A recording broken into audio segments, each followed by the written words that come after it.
కూడా తెల్లవారు 9:30 నుంచి సాయంత్రం 5:30 వరకు అధికారులందరూ కూడా ప్రతి డిపార్ట్మెంట్ కి సంబంధించిన అధికారులు ఇక్కడికి వచ్చి ఈ గ్రామంలో సమస్యలు ఏమి, మౌలిక వసతులు, రోడ్లు ఏ విధంగా ఉన్నాయి, కాలువలు ఉన్నాయా, పాఠశాల భవనాలన్నీ కూడా పిల్లలకంతా సరిపోతున్నాయా, పట్టా పాస్బుక్లు సకాలంగా రెవెన్యూ వాళ్ళు ఇస్తారా అని అన్ని విషయాలు సమగ్రంగా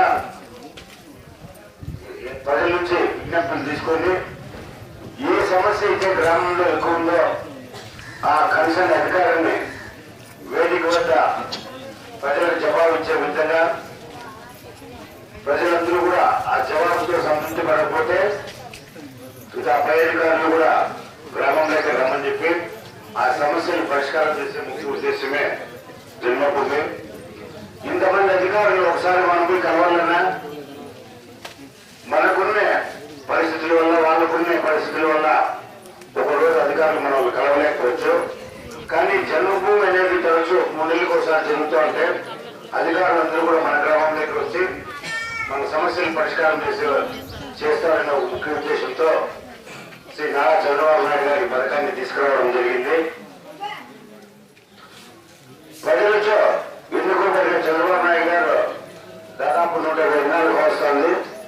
ఈ 120 దినాల్లో అతి ముఖ్యమైనటువంటి నిర్ణయాలన్నీ కూడా పరిపాలనా పరంగా తీసుకొని ఈరోజు వృద్ధులు ప్రతి ఇళ్లలో ఎవరికి భారం కాకూడదన్న ఉద్దేశంతో 60 సంవత్సరాల పైబడిన వృద్ధులందరికీ కూడా 1000 రూపాయలు ప్రతి నెల వారి ఇళ్ల వద్దకే వారి అకౌంట్ నుంచి వచ్చే విధంగా ఈ రోజు నిర్ణయం తీసుకోవడం, ఆ నిర్ణయం కూడా అక్టోబర్ 2 నుంచే అమలు కావడం సంతోషమైన విషయం. కాబట్టి వృద్ధుల సమస్యలు ఎవరు ఇంకా భారంగా పరిగణించే పరిస్థితే లేదు. అదేవిధంగా వికలాంగుల అందరికీ కూడా 500 నుంచి 1500 రూపాయలకు ప్రతి నెల వచ్చే విధంగా ఏర్పాటు చేస్తున్నారు. 60 నుంచి 65 సంవత్సరాల వ్యక్తులు కూడా ప్రతి నెల 500 ఇవ్వాలని చెప్పి గవర్నమెంట్ ఆలోచిస్తారు. త్వరలోనే ఆ నిర్ణయం కూడా తీసుకుంటారు.